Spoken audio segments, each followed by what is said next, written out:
for this afternoon and tonight, a significant winter storm, including heavy snow with limited freezing.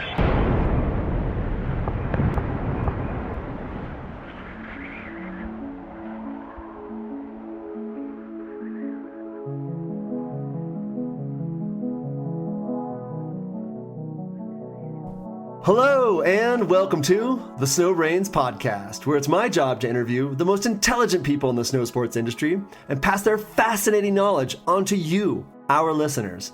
I'm your host, Miles Clark.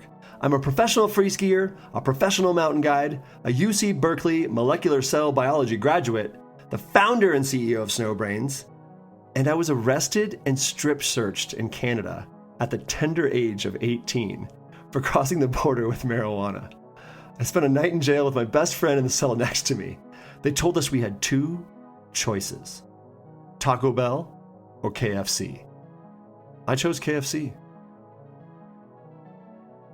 The SnowBrains podcast is brought to you by Alta Ski Area, an independent mountain with a laid-back vibe that averages 547 inches of deepness every winter. My guest today is Dr. Michael Fischman M.D.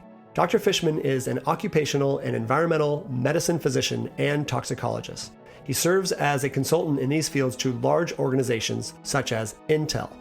Dr. Fischman is a clinical professor in and the assistant chief of the Division of Occupational and Environmental Medicine, Department of Medicine, at the University of California, San Francisco. He was also an elected member of the board of directors of the American College of Occupational and Environmental Medicine from 2009 to 2015. Dr. Fischman received his medical degree at the University of Michigan and his master's degree in public health and environmental health sciences from the University of California, Berkeley. Go Bears! He did his residency training in internal medicine and in occupational medicine at the University of California, San Francisco, and is board certified in both fields. Dr. Fischman is co-author of a textbook, Chemical Hazards of the Workplace, and the author or co-author of multiple book chapters on various topics including occupational cancer, building-associated illnesses, semiconductor manufacturing hazards, and risk communication. And finally, Dr. Fischman is also my dad. Hello, Dad. Welcome back to the show. How are you today? I'm just fine, Miles. Oh, good. I'm glad. Thank you so much for being here. I really appreciate it, first of all. And let's just jump right into it. I really want to give our listeners an idea of where things are going with the coronavirus vaccine right now, and when we can hope to see things get back to normal, and when we can stop having to use masks at ski resorts. I think a lot of us are really excited about that possibility. So I'll jump into some numbers here. So according to Johns Hopkins University, as of today, February 12th, 2021, the USA has seen 27.5 million coronavirus cases and 481,000 deaths due to the coronavirus. It was really sad. Globally, we've seen 108 million coronavirus cases and 2.4 million deaths due to coronavirus. To date, the USA has administered 46 million coronavirus vaccines, which is about 7% of the US population. To vaccinate our entire population, we may need somewhere around 600 million vaccinations, since the vaccinations we have right now, for the most part, require 2 doses. Globally, we've seen about 160 million vaccinations, and we have about 8 billion people. So we need about 16 billion vaccinations or so to vaccinate the whole world. So this is a monumental task that we've never done before. The first question that I think a lot of us are trying to understand is, how does the COVID-19 vaccine work?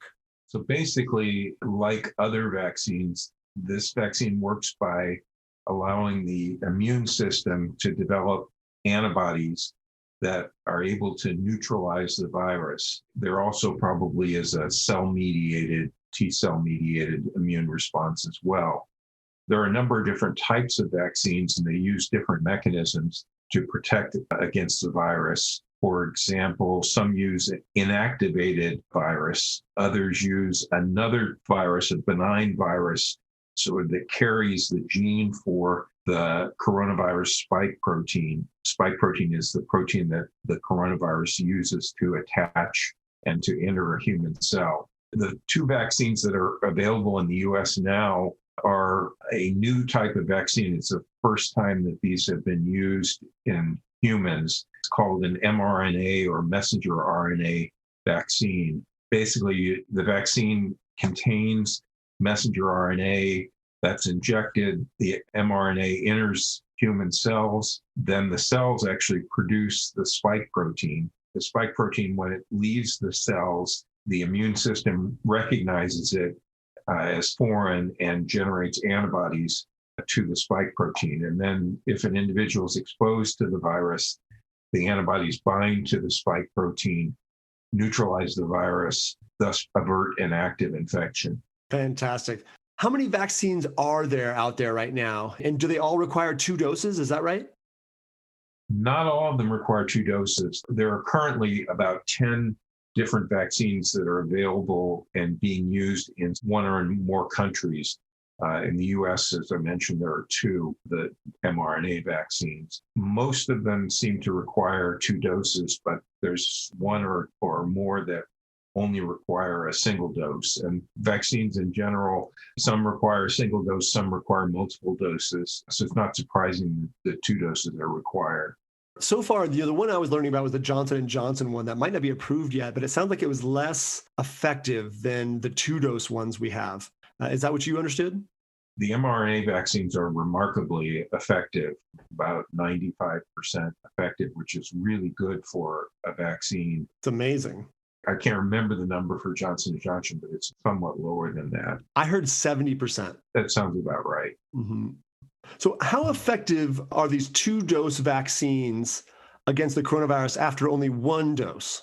So it's said that within a couple of weeks of the first dose, you do have some protection, but it's not as much as what you get after the 2 doses. So there's some protection. I don't know what the percentage is, but maybe 50 or 60% protective. Okay. And what's the time between doses? Well, for the 2 vaccines in the US, one is the Moderna vaccine, and that requires 4 weeks between the 2 doses. The other vaccine, the Pfizer-BioNTech vaccine, requires 3 weeks between the 2 doses. Okay, so for both of those, after you get your second dose, are you immune then, or do you still need a little bit of time? You need about 2 weeks to actually develop the full immune response from the vaccine. After the second dose. So after the second dose, 2 weeks later, you're good to go. That's what the information is that's out there, yes. Great. And so what percentage of the US population needs to be vaccinated to achieve this mythical herd immunity that we all hear about? I don't think anyone knows the answer to that. In general, with herd immunity, I think that not for COVID specifically, but about 70% of the population needs to be immune in order to substantially reduce the transmission of the virus. So I don't know what it is for COVID-19.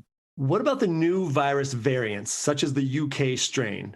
How are our current vaccines doing against those new strains?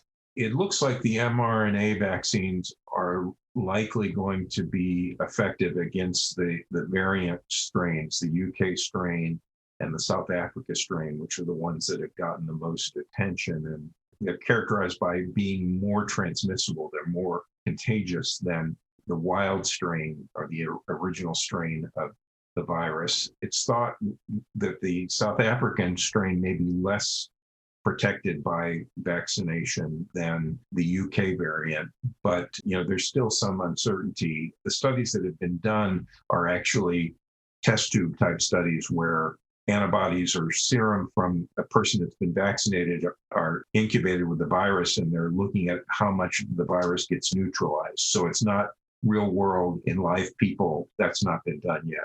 To be clear, the South African and the UK strain, variants of coronavirus, they're in the USA. We know that. That's exciting and scary. And so something to be thought about and something to really study, as we move forward and see where we end up with these 2 things. But also some people are talking about, including Boris Johnson, the Prime Minister of the United Kingdom, said that it might be more deadly, the UK strain. Is that something you've heard about at all? There is a small study that has suggested that there was a small increase in the case fatality rate from the UK variant compared to the wild strain of the virus. It was not a big difference, and the absolute number of increased deaths was small. So it's not clear. I think, there's only one study that's been done and it's not definitive, but it's possible that a slightly higher mortality rate from the UK variant. But that's great news that, at least in that small study, it didn't look like it was hugely significant. And thinking of that, do you recommend a particular vaccine?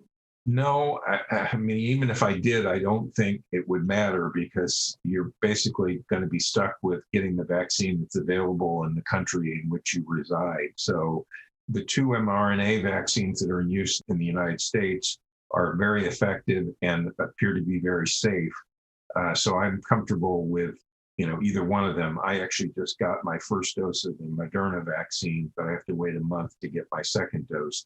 In other countries, there's a Russian vaccine. There are several Chinese vaccines that are being used in other countries. And I think you're kind of stuck getting the one that's been approved for use in your country. Well, Dad, that's great news. I'm really glad that you got the vaccine because you are so old. Awesome. Well, I'm really glad though, Dad, that you got the first one. That's great. And especially, as your position as a medical doctor, that's important. The bottom line is, what I've been hearing on the news and all that is just take what you can get. As soon as you have an availability, don't be picky. The vaccines are all great, have high efficacy, put it in the arm and go. When are the vaccines going to be available to everyone? And, how do I or, regular people, how do we continue to protect ourselves from getting COVID-19 in the meantime until we can get this vaccine? It's probably going to be a while in the US before everyone gets vaccinated. But I've heard optimistically that, maybe, the end of the summer, a good high proportion of the US population will be vaccinated. That proportion is going to be a lot lower internationally, particularly in developing countries where there, isn't much vaccine supply available. In the meantime, you're stuck doing the same things that everyone's been instructed to do: maintain social distancing, wear a mask, avoid large crowds, avoid areas where there's not good ventilation. You're kind of stuck with the same preventive measures that have been recommended all along. Well, it's good. It seems like they've been working. I'm really curious if I get to go to Argentina this summer, and it's totally okay if I can again. I had a blast, staying in California and surfing all summer, but I wonder if I'll get to go. And I don't think you can answer that question, but hopefully in August, September, I can go. What do you think? Well, I'll keep my fingers crossed. Well, thanks, Dad. So if I've already had COVID-19 and I've recovered, do I still need to get vaccinated? The answer is yes. The reason is that it's not clear how long a person will be immune after a natural infection with the virus. There's some suggestion that it might be as little as 3 to 6 months. So there are a number of cases. It's still a small number of reinfections with the virus. Clearly possible for that to happen, and presumably it's because the immune response wanes over time. So because of the fact that it's not enduring immunity, still recommended to get vaccinated even if you've had COVID-19. It makes sense. My friend got COVID-19 twice. So she's, I think, one of the very few cases in the US that got it twice. So she actually has that documented and all that. So it's what you're saying is very true. So if I've already had COVID-19 and recovered, do I still need to wear a mask and socially distance and continue doing all these things? Yes, again, because the duration of immunity isn't known, but it may be relatively short. So it still makes sense to wear a mask and, avoid getting close to other people. Those are still recommended even if you have recovered. And so if I do get lucky enough to get the COVID-19 vaccine, can I get COVID-19 from the vaccine? What are the other side effects? So none of the vaccines that are currently available use live SARS-CoV-2, the virus that causes COVID-19. There are some that use an inactivated virus. There are some under development that may use or will use a weakened or attenuated strain of the virus. But again, that's not going to cause an active infection. You're not going to get an infection from getting the vaccine.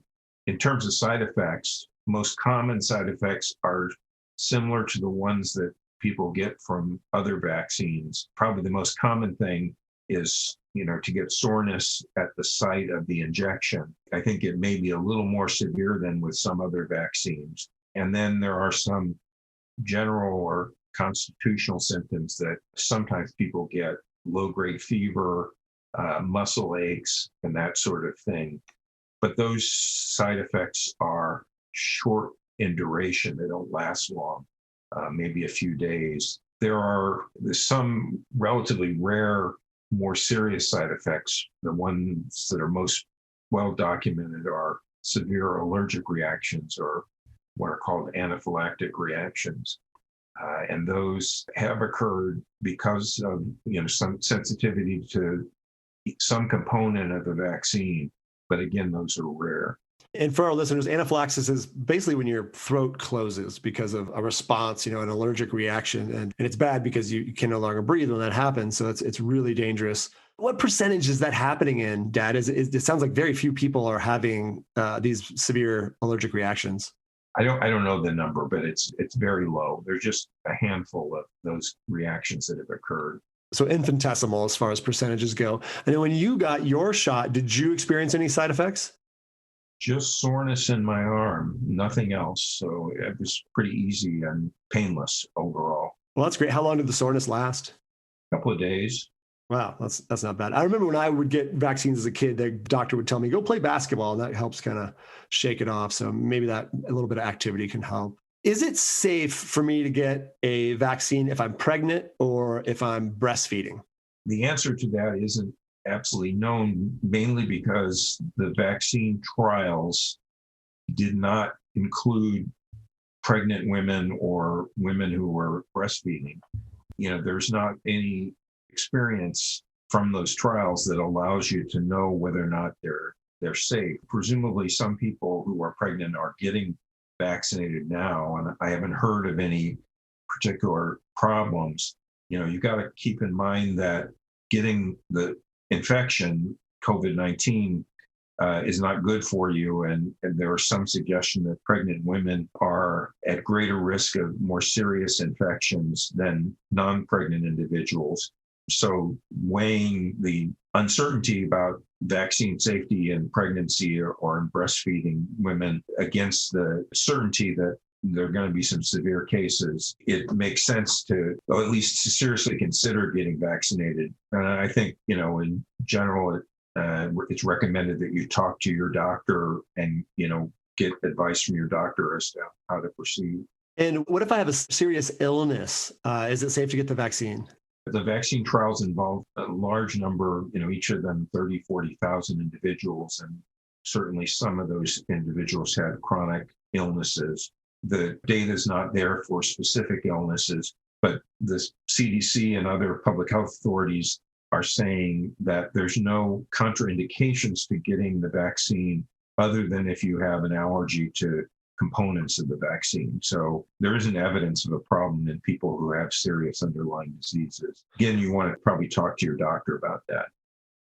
That's good news and good advice. And are children able to get the vaccine? And if not, when will they? So children also were not included in the vaccine trials. There now are some trials underway in children, I think, between 12 and 18 years old, and then some planned that will be administered in children from 9 to 12 years old. So right now, they're not being given to children, but these trials, the results should be available probably over the summer. So it's likely that children could start getting vaccinated in the summer or the fall of this year. Okay, so children haven't begun being vaccinated yet. That's interesting. I didn't realize that. Yeah, the vaccines are only approved, I think, for people 18 years of age and older. They really made this vaccine quick, right? It was a record creation of a vaccine. So how is it possible that they created it so quickly? Are you worried that there were any missteps or any steps were missed?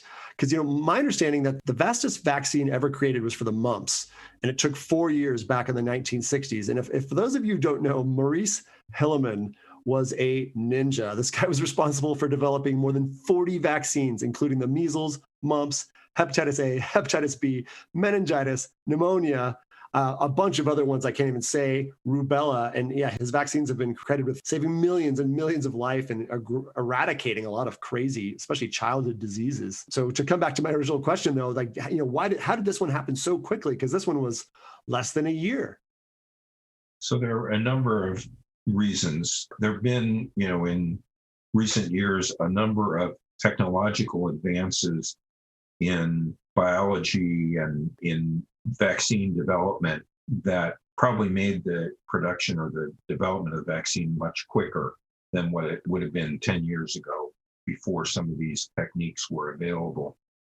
The other thing is that there was a very concerted effort on the part of a number of researchers or investigators working on developing the vaccine. So it was a lot of researchers stopped doing what they were doing and started working on developing vaccines. So there's a huge effort. There also was, at least in the US and probably elsewhere, there was a lot of government funding that was provided to assist in the development of the vaccine. So I think all of those factors led to or allowed the rapid development of the vaccine. The clinical trials, as I mentioned, involve thousands of individuals, and the vaccines, particularly those in the US, really didn't have significant adverse or side effects and seemed to be very safe. The public health authorities, like the FDA, Food and Drug Administration, and CDC, still spent quite a bit of time reviewing that safety data. So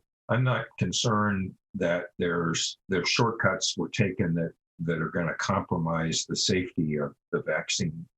So essentially, it sounds like high technology that we have these days and just a massive, highly trained workforce came together to make this thing happen quickly. And it doesn't sound like steps were skipped, that it was fast-tracked in any unreasonable or irresponsible way. So that's great to hear. So why are we being told to continue to wear face masks and practice social distancing even once we've gotten the vaccine? The answer is that it's still not clear how long the immunity to the virus lasts after you get the vaccination. Hopefully it's long lasting, but it's not known. The other thing that's not known is whether or not it prevents transmission. So in other words, the virus might still be in your system. You might be able to transmit it to others, even though you yourself don't get sick. So that's not known. There's some preliminary evidence that transmission risk is less in people who are fully vaccinated, but it's still not known.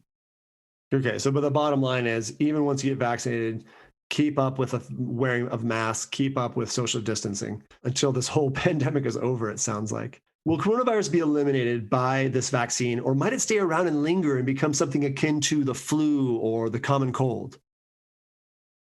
No one knows the answer to that question. It's interesting that a closely related virus, the SARS or SARS-CoV-1 virus that caused severe acute respiratory syndrome back in the early 2000s, I think. That virus disappeared after the series of infections were over. It just went away, and it's not clear exactly why that happened.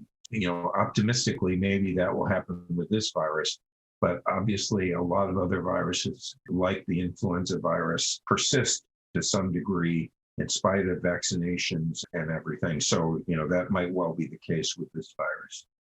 Really complicated because, I just listened to a podcast about the Spanish flu, back in 1918. And it sounds like that might still kind of be around in the form of a flu or something. And they're still trying to figure that out. So it's definitely complicated. And the SARS-CoV-1 that you talked about, I just heard that just wasn't a very robust virus. And I don't know if that's just hearsay. It sounds like the one we're dealing with now, COVID-19 is quite a bit more robust. So it'll be interesting to see where it goes in the future, if we always have something of it left, and maybe it just becomes something normal that it isn't so deadly. And that's what I think a lot of us are hoping for.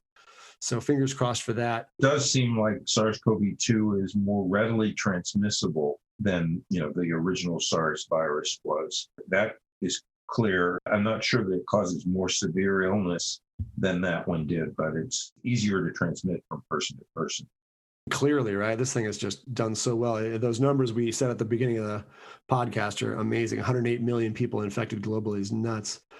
So I guess what we all want to know, and I know there's no good answers for, but especially ski resort specific, we're wearing masks and it's not too big of a sacrifice, but we have limited capacity and things are not normal. It does seem to feel a little bit busier out there too, because you can't fit as many people. On our last podcast, you and I talked about how many people could be on a chairlift, which, is 2 if you're strangers and maybe only 1 person if you're by yourself in a gondola.